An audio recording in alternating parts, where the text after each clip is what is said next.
Affaire Hervé Bobda. Comprendre ce scandale de viol qui secoue le Cameroun en 4 points. Une affaire de viol secoue actuellement le Cameroun, mettant en lumière des accusations alarmantes contre Hervé Bobda, un opérateur économique et figure bien connue de Douala.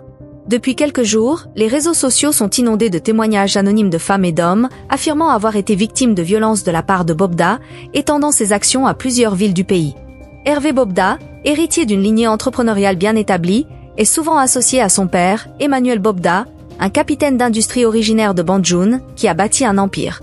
Avant son décès en 2020, Emmanuel était à la tête de Bohem Steel Industries, un conglomérat dont les activités variées ont contribué à l'essor économique de la ville, s'étendant sur plusieurs secteurs d'activité financiers à Douala. Une affaire qui fait grand bruit. Une série de dénonciations fait grand bruit sur les réseaux sociaux.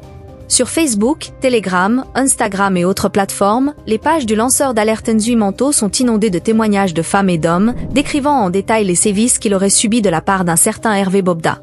En effet, Hervé Bobda, un opérateur économique et jet-setteur, bien connu à Douala, est accusé par les présumées victimes d'avoir étendu ses actions à Yaoundé, Kribi, Limbe et Bua. Les témoignages, anonymes pour la plupart, décrivent Hervé Bobda comme un homme violent, brandissant parfois une arme à feu pour intimider ses victimes.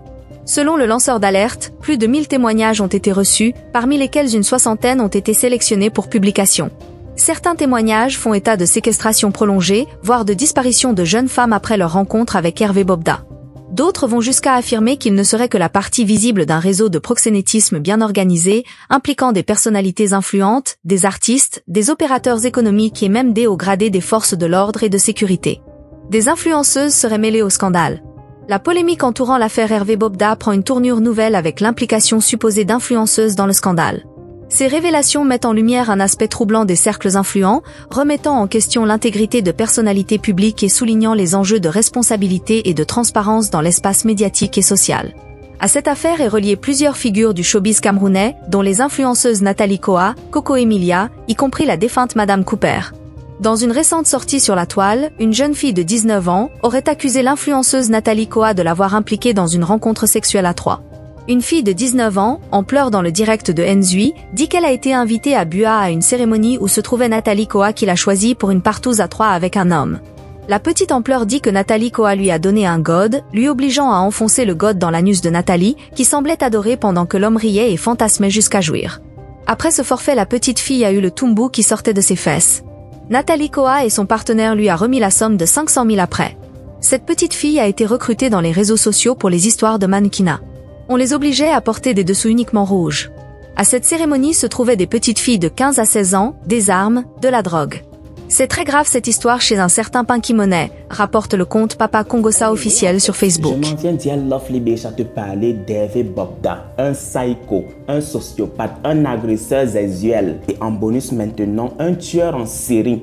La réaction de Coco Emilia après avoir été mentionnée dans l'affaire Hervé Bobda est des plus explosives.